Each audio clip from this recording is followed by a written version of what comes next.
Good morning. Today's reading is Daniel chapter 2. Daniel chapter 2, and we're going to read the whole chapter. So starting from verse 1. In the second year of his reign, Nebuchadnezzar had dreams. His mind was troubled, and he could not sleep. So the king summoned the magicians, enchanters, sorcerers, and astrologers to tell him what he had dreamed. When they came in and stood before the king, he said to them, "I have had a dream that troubles me, and I want to know what it means." Then the astrologers answered the king, "May the king live forever. Tell your servants the dream, and we will interpret it." The king replied to the astrologers, "This is what I have firmly decided. If you do not tell me what my dream was and interpret it, I will have you cut into pieces and your houses turned into piles of rubble. But if you tell me the dream and explain it, you will receive from me gifts and rewards and great honor. So tell me the dream and interpret it for me." Once more they replied, "Let the king tell his servants the dream, and we will interpret it." Then the king answered, "I am certain you are trying to gain time, because you realize that this is what I have firmly decided. If you do not tell me the dream, there is only one penalty for you. You have conspired to tell me misleading and wicked things, hoping the situation will change. So then, tell me the dream, and I will know that you can interpret it for me." The astrologers answered the king, "There is no one on earth who can do what the king asks. No king, however great and mighty, has ever asked such a thing of any magician, or enchanter, or astrologer. What the king asks is too difficult. No one can reveal it to the king except the gods, and they do not live among humans." This made the king so angry and furious that he ordered the execution of all the wise men of Babylon. So the decree was issued to put the wise men to death, and men were sent to look for Daniel and his friends to put them to death. When Arioch, the commander of the king's guard, had gone out to put to death the wise men of Babylon, Daniel spoke to him with wisdom and tact. He asked the king's officer, "Why did the king issue such a harsh decree?" Arioch then explained the matter to Daniel. At this, Daniel went into the king and asked for time so that he might interpret the dream for him. Then Daniel returned to his house and explained the matter to his friends Hananiah, Mishael, and Azariah.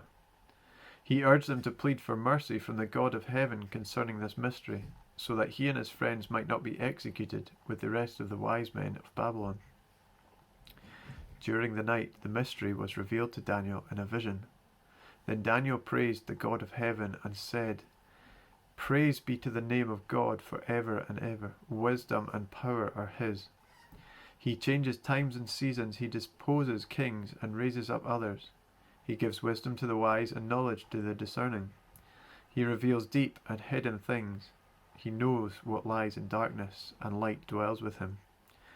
I thank you and praise you, God of my ancestors. You have given me wisdom and power. You have made known to me what we asked of you. You have made known to us the dream of the king."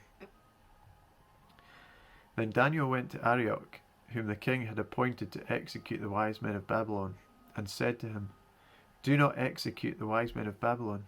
Take me to the king, and I will interpret his dream for him." Arioch took Daniel to the king at once and said, "I have found a man among the exiles from Judah who can tell the king what his dream means." The king asked Daniel, also called Belteshazzar, "Are you able to tell me what I saw in my dream and interpret it?" Daniel replied, "No wise man, enchanter, magician, or diviner can explain to the king the mystery he has asked about. But there is a God in heaven who reveals mysteries. He has shown King Nebuchadnezzar what will happen in days to come. Your dream and the visions that passed through your mind as you were lying in bed are these. As your majesty was lying there, your mind turned to things to come, and the revealer of mysteries showed you what is going to happen. As for me, this mystery has been revealed to me, not because I have greater wisdom than anyone else alive, but so that your majesty may know the interpretation and that you may understand what went through your mind. Your majesty looked, and there before you stood a large statue, an enormous, dazzling statue, awesome in appearance. The head of the statue was made of pure gold, its chest and arms of silver, its belly and thighs of bronze, its legs of iron, its feet partly of iron and partly of baked clay. While you were watching, a rock was cut out, but not by human hands.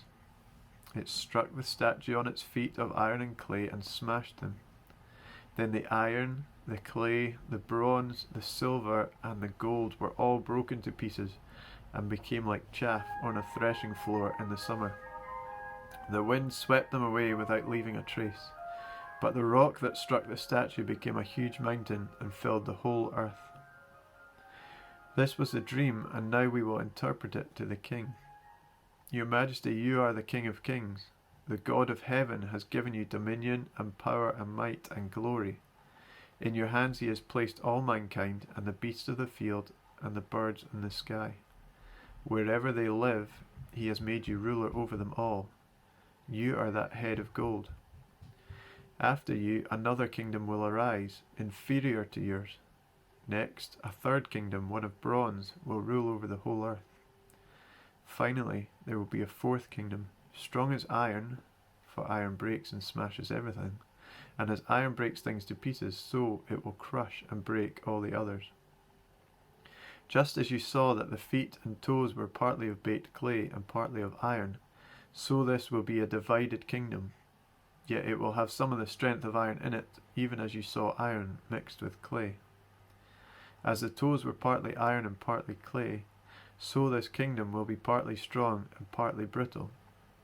And just as you saw the iron mixed with baked clay, so the people will be a mixture and will not remain united any more than iron mixes with clay. In the time of those kings, the God of heaven will set up a kingdom that will never be destroyed, nor will it be left to another people. It will crush all those kingdoms and bring them to an end, but it will itself endure forever. This is the meaning of the vision of the rock cut out of a mountain, but not by human hands. A rock that broke the iron, the bronze, the clay, the silver, and the gold to pieces. The great God has shown the king what will take place in the future. The dream is true, and its interpretation is trustworthy. Then King Nebuchadnezzar fell prostrate before Daniel and paid him honor and ordered that an offering and incense be presented to him. The king said to Daniel, "Surely your God is the God of gods and the Lord of kings and a revealer of mysteries, for you were able to reveal this mystery." Then the king placed Daniel in a high position and lavished many gifts on him. He made him ruler over the entire province of Babylon and placed him in charge of all its wise men. Moreover, at Daniel's request, the king appointed Shadrach, Meshach, and Abednego chief ministers over the province of Babylon, while Daniel himself remained at the royal court. Amen.